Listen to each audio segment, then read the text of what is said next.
नमस्कार विद्यार्थी मित्रांनो, फिजिक्स कट्ट्यामध्ये तुम्हा सर्वांचं स्वागत आहे. कायनेटिक थिअरी ऑफ गॅसेस आणि रेडिएशन या युनिटची सुरुवात आपण केलेली. त्यातलं आजचं चौथं लेक्चर. पहिल्या लेक्चरमध्ये गॅस आणि गॅस लॉची इंट्रोडक्शन पाहिली होती.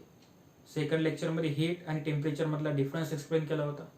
तिसऱ्या लेक्चरमध्ये आयडियल गॅस इक्वेशन आणि त्याच्यावरून ॲब्सोल्यूट टेम्परेचर हा फिनॉमिना एक्सप्लेन केला होता. तो नेमका कोण दिला, ॲब्सोल्यूट टेम्परेचर म्हणजे किती, ते सगळं आपण तिथं पाहिलं होतं. आज आणखी काही छोट्या मोठ्या 2-3 डेफिनेशन पाहणार आहोत की ज्यात मग मोल असो, ॲव्होगॅड्रो नंबर असो, ॲव्होगॅड्रो हायपोथेसिस असो, याचं नेमकं एक्सप्लेनेशन काय ते इथं आपण आज पाहणार आहोत.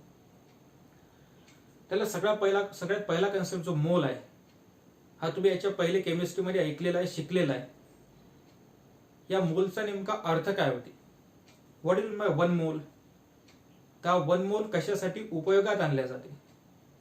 याच्या पहिले आपण एक छोटंसं एक्झाम्पल, जसं जर का मी धान्य बाजारात गेलो, धान्य बाजारात गेल्यावर ती वेइंग मशीन जर का बघितली तर वेइंग मशीन ही थोड्याफार मोठ्या प्रमाणात असते.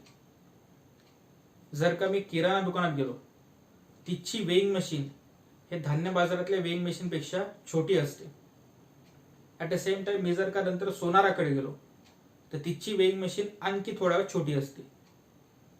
मग आता तिन्ही ठिकाणी तर तुम्ही वेटच मोजता किंवा वेटच करता, पण तरी तिन्ही ठिकाणची म्हणजे धान्य बाजारातली वेइंग मशीन असो, किराणा दुकानातली असो किंवा सोनाराकडची असो, हे तिन्हीच्या तिन्ही वेइंग मशीन ह्या वेगवेगळ्या आहेत. मग असं वेगवेगळं का बरं आहे, तर ऍक्च्युली जेव्हा धान्य बाजारात जातो तेव्हा आपण जे मेजरमेंट करतो ते 100 किलो, 200 किलो, 300 किलोच्या रिस्पेक्ट टू मेजर करतो. म्हणजे 1 क्विंटल, 2 क्विंटल, 3 क्विंटल. पण तेच जर का आपण किराणा दुकानात आलो तर किराणा दुकानात मात्र आपण किलोच्या रेंजमध्ये मेजरमेंट करतो. ऍट द सेम टाइम जर का सोनाराच्या दुकानात गेलो तर तिथं ग्राम मध्ये मेजरमेंट करतो. म्हणजे जसं जसं मेजरमेंटची क्वांटिटी हे बदलत जाते तसं तसं आपण वेइंग मशीन बदलत आहोत. याचा अर्थ जसं जसं आपण युनिट बदलत आहोत तशी तशी आपण वेइंग मशीन बदलत आहोत. मग प्रश्न असा पडते की हे वेइंग मशीनचा आणि याच्यासोबत काय संबंध आहे. तर आपण जो युनिट शिकत आहोत कायनेटिक थिअरी ऑफ गॅसेस, हा सगळा युनिट कोणाच्या रिस्पेक्टिव्ह आहे, तर आन्सर आहे गॅसेसच्या रिस्पेक्टिव्ह. म्हणजे कोणाचा अभ्यास करत आहोत, तर गॅसेसचा अभ्यास करत आहोत. मग गॅसेस कशापासून बनलेले आहेत, तर आन्सर आहे नंबर ऑफ ऍटम्स पासून, नंबर ऑफ मॉलिक्युल्स पासून. ऍटमच्या आतमध्ये कोण आहे, तर ऍटमच्या आतमध्ये इलेक्ट्रॉन आहेत, प्रोटॉन आहेत, न्यूट्रॉन आहेत, म्हणजे सब ऍटॉमिक पार्टिकल आहेत. तर हे जे सब ऍटॉमिक पार्टिकल असो किंवा गॅसचे ऍटम्स किंवा मॉलिक्युल मेजर करायचे असो, तर नक्कीच हे जे क्वांटिटी आहेत ह्या वेइंग मशीन मध्ये आपल्याला मेजर करता येते. का बरं, कारण त्याचं वेट खूप छोट आहे. मग याच्यासाठी एक स्वतंत्र क्वांटिटी एक्सप्लेन केलेली आहे आणि ते क्वांटिटी म्हणजे मोल. याचा अर्थ मोल म्हणजे आहे काय, तर मोल म्हणजे एक काउंटिंग युनिट आहे. पण ते काउंटिंग युनिट कोणाचं, तर आन्सर आहे ऍटम्सचं, मॉलिक्युल्सचं किंवा सब ऍटॉमिक पार्टिकलचं. पण सब ऍटॉमिक पार्टिकल मध्ये आपले इलेक्ट्रॉन्स आले, प्रोटॉन्स आले, न्यूट्रॉन्स आले. ह्या जे छोट्या छोट्या सब ऍटॉमिक पार्टिकल्स किंवा ऍटम्स मॉलिक्युल मेजर करायसाठी जी युनिट आहे ते युनिटला म्हटलं जाते मोल. मग प्रश्न पडतो की वन मोल म्हणजे किती. कन्सिडर करू की मी एखादा छोटासा इथे ड्रॉप, आता मी म्हणतो की या ड्रॉप मध्ये, या पॉइंट मध्ये किती नंबर ऑफ मॉलिक्युल्स प्रेझेंट आहेत हे मला एक्सप्लेन करायचं. ऍक्च्युली सगळ्यात पहिले जो मी ड्रॉ केलेला हा पॉइंट, हा मुळातच पॉइंट छोटा आहे. कोणापासून बनलेला आहे, तर नंबर ऑफ ऍटम पासून किंवा नंबर ऑफ मॉलिक्युल्स पासून. आपण कन्सिडर करू की मॉलिक्युल्स पासून बनलेलं आहे. म्हणजे किती नंबर ऑफ मॉलिक्युल्स आहेत मला ते मेजर करायचे. आता यातले नंबर ऑफ मॉलिक्युल्स मेजर करायसाठी नक्कीच वेइंग मशीन तो उपयोगात येणार नाही किंवा ते युनिट इथे एक्सप्लेन करता येणार नाही. मग हा कोणाच्या रिस्पेक्ट एक्सप्लेन केलं जाईल, त्या आन्सर आहे ह्या गोष्टी एक्सप्लेन केल्या जातात मोल्सच्या रिस्पेक्ट. मग प्रश्न असा पडतो की वन मोल म्हणजे किती. तर केमिस्ट्रीमध्ये याची प्रॉपर डेफिनेशन दिलेली आहे की वन मोल म्हणजे किती किंवा वन मोल कसं काउंट करतात. तर आन्सर आहे की वन मोल काउंट करायसाठी एक फिनॉमिना पाहिला की C12 आयसोटोप्स जर का मी 12 ग्राम घेतलेले आहेत, परत एक वेळ, C12 आयसोटोप्स जर का मी 12 ग्राम घेतलेले आहेत त्या 12 ग्राम मध्ये किती नंबर ऑफ मॉलिक्युल्स प्रेझेंट आहेत हे जर मेजर केलं तर त्याची क्वांटिटी हे 1 मोल एवढी असते. परत एक वेळ, 1 मोल म्हणजे काय की C12 आयसोटोप्स किती ग्राम घेतलेले आहेत तर 12 ग्राम 12 ग्राम घेतलेले आहेत. त्या 12 ग्राम C12 आयसोटोप्स मध्ये किती नंबर ऑफ मॉलिक्युल्स प्रेझेंट आहेत किंवा जेवढे नंबर ऑफ मॉलिक्युल्स तिच्यात प्रेझेंट असतील तेवढी क्वांटिटी म्हणजे किती तर 1 मोल. मग आन्सर आहे याच्यात किती मॉलिक्युल्स प्रेझेंट असतात तर एक्सपेरिमेंटली असं शो केलं गेलं की हिच्यामध्ये 6.023 इंटू 10⁻23 एवढे मॉलिक्युल्स प्रेझेंट असतात. कोणामध्ये तर आन्सर आहे C12 आयसोटोप्सच्या 12 ग्राम मध्ये. काय प्रेझेंट असतात तर नंबर ऑफ मॉलिक्युल्स, किती नंबर ऑफ मॉलिक्युल प्रेझेंट असतात तर 6.023 इंटू 10⁻23 एवढे मॉलिक्युल्स प्रेझेंट असतात. हे एक्सपेरिमेंटली प्रूव्ह केले गेलं. आणि एवढे नंबर ऑफ मॉलिक्युल्स जेव्हा प्रेझेंट असतील तेव्हा त्या क्वांटिटीला आपण 1 मोल म्हणतो.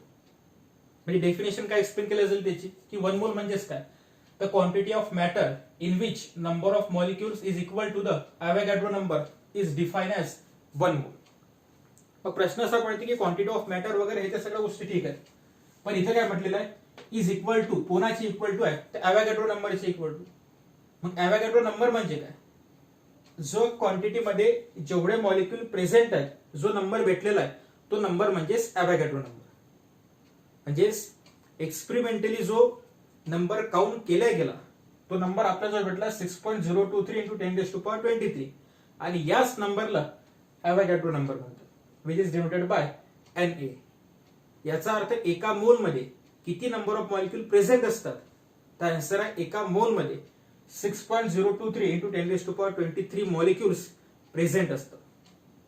एक्झाम्पल द्यायचं झालं तर कन्सिडर करतो की मी म्हणताना म्हणतो माझ्याजवळ 1 मोल एवढा नायट्रोजन गॅस आहे. परत एक वेळ एक्झाम्पल मध्ये काय म्हणतो की माझ्याजवळ 1 मोल एवढा नायट्रोजन गॅस आहे. मग ऍक्च्युअली माझ्याजवळ नायट्रोजन गॅस किती आहे तर आन्सर आहे माझ्याजवळ नायट्रोजन गॅस 6.023 इंटू 10⁻23 एवढ्या नायट्रोजनच्या मॉलिक्युल म्हणजेच माझ्याजवळ तेवढा नायट्रोजन गॅस प्रेझेंट आहे. मी जर का म्हटलं की माझ्याजवळ 2 मोल एवढा नायट्रोजन गॅस प्रेझेंट आहे तर मग 2 मोल नायट्रोजन गॅस म्हणजेच किती तर 2 मल्टिप्लाइड बाय 6.023 इंटू 10⁻23. मग असं एक्झाम्पल आपण इलेक्ट्रॉन बद्दल घेऊ शकतो, असंच प्रोटॉन बद्दल घेऊ शकतो किंवा असंच न्यूट्रॉन बद्दल घेऊ शकतो. या सगळ्या क्वांटिटीला म्हटलं जाते मोल. मग मोल नेमका आहे काय तर आन्सर आहे काउंटिंग युनिट आहे. काउंटिंग युनिट आहे तो कोणाला काउंट करत आहे तर सब ॲटॉमिक पार्टिकल्सला किंवा ॲटम किंवा मॉलिक्युल्सला. म्हणजे अशा गोष्टी की ज्या आपल्या वेइंग मशीन मध्ये आपण मेजर करू शकत नाही त्याच्यासाठी एक स्वतंत्र युनिट आहे दॅट इज कॉल्ड ॲज मोल. मग एएमयू ते युनिट आहे, आन्सर आहे यस एएमयू युनिट आहे. पण एएमयू आणि मोल या दोघांमध्ये पण रिलेशन आहे. ते रिलेशन काय ते एक्सप्लेन होईल आपलं हळू जसं जसं इव्हेंट पुढे जाईल तसं तसं लक्षात येऊन जाईल एएमयू म्हणजे काय. पण सध्या 1 मोलच्या डेफिनेशन मध्ये काय सांगत आहे तर quantity of matter in which number of molecules is equal to the Avogadro number. आणि अवोगाड्रो नंबर किती असते 6.023 इंटू 10⁻23. एक्झाम्पल जर घ्यायचं झालं तर कन्सिडर करतो की बाबा मी जर का भाजी बाजारात गेलेलो आणि मला केळी विकत घ्यायच्यात. मग केळी विकत घेत असताना मी समोरच्याला केळी कशात मागतो तर आन्सर आहे डझन मध्ये मागतो. म्हणजेच मी म्हणताना काय म्हणे की मी 1 डझन केळी आणलेली आहेत किंवा यालाच नंबर मध्ये काय सांगू शकतो मी की मी 12 केळी आणलेल्या आहेत. म्हणजे कोण्या शब्दाला कोणा रिप्लेस केलं तर वरच्या वाक्यात काय म्हटलं की मी 1 डझन केळी आणलेल्या आहेत आणि खालच्या सेंटेन्स मध्ये काय म्हणतो मी 12 केळी आणलेलं. म्हणजे कोणाला कोणा रिप्लेस केलं तर एका डझनला 12 या नंबरने रिप्लेस केलं. तसंच अवोगाड्रो नंबरला कोण रिप्लेस करणार आहे 6.023 इंटू 10⁻23. आणि जेवढे नंबर ऑफ मॉलिक्युल जर का एवढे नंबर ऑफ मॉलिक्युल ज्यात प्रेझेंट असतील त्याला काय म्हटलं जात आहे 1 मोल.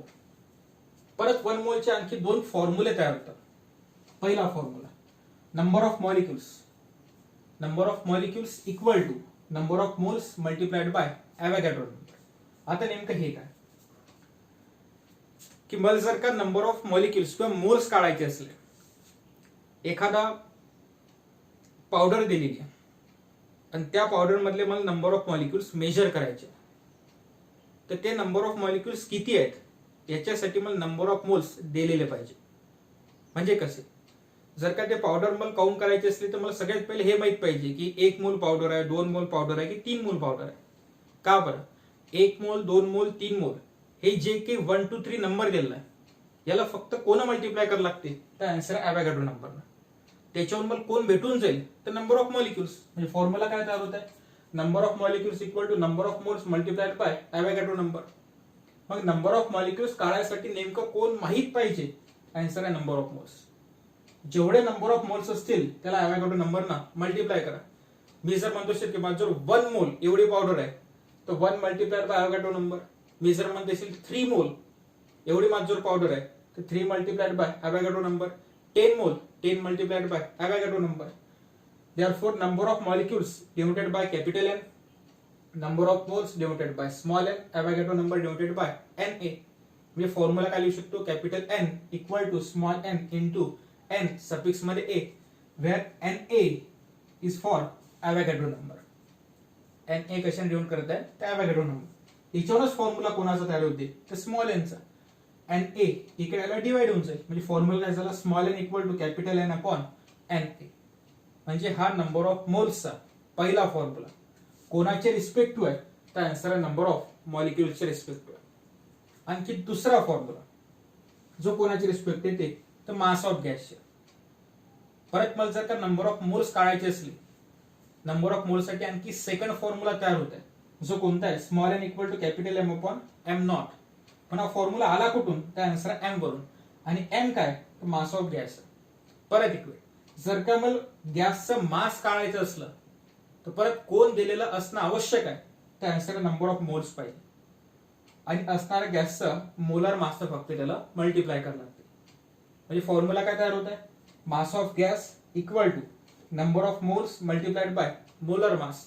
मास of gas denoted by capital M, परत number of moles small m, आणि molar mass denoted by M naught. परत फॉर्म्युला कोणाचा काढायचा आहे, n चा. Therefore n equal to M upon M naught. याचा अर्थ मोल्सचे आपले जो टोटल 2 फॉर्म्युले झाले. त्याच्या पुढचा concept, that is Avogadro number. मग ॲव्होगॅड्रो नंबर म्हणजेच काय, मोलच्या डेफिनेशन मध्येच आपण पाहिलं की 1 मोल म्हणजेच किती, की इतकी क्वांटिटी ऑफ मॅटर की ज्याचे नंबर ऑफ मॉलिक्युल्स हे ॲव्होगॅड्रो नंबर एवढे असतील, त्याला काय म्हटलं जाते, तर 1 मोल. बस ते डेफिनेशन फक्त वेगळ्या शब्दात लिहिलेली आहे. काय म्हणते तो, the number of molecules present in 1 मोल. एका मोलमध्ये जेवढे नंबर ऑफ मॉलिक्युल्स प्रेझेंट असतात त्याला म्हटले जाते ॲव्होगॅड्रो नंबर. परत एका the number of molecule present in 1 मोल. एका मोलमध्ये जेवढे नंबर ऑफ मॉलिक्युल्स प्रेझेंट असतील त्याला काय म्हटलं जात आहे, ॲव्होगॅड्रो नंबर. मग एका मोलमध्ये किती नंबर ऑफ मॉलिक्युल प्रेझेंट असतात, तर आन्सर एक्सपोनेंटियली त्याने एक नंबर दिलेला आहे. तो नंबर किती आहे, 6.023 इंटू 10⁻23. याचा अर्थ 1 मोल म्हणजे किती, तर 6.003 इंटू 10⁻23. मग एका मोल मध्ये किती मॉलिक्युल मावत आहे, त्या नंबर एवढे. हा नंबर कोण आहे, आन्सर आहे ॲव्होगॅड्रो नंबर आहे. म्हणजे ॲव्होगॅड्रो नंबर किती झाला मग, तर 6.023 into 10⁻23. That is called as Avogadro number. याच्या पुढचा concept, that is Avogadro hypothesis. आता ॲव्होगॅड्रो हायपोथेसिसचं पाठ आहे म्हणतात. ॲव्होगॅड्रो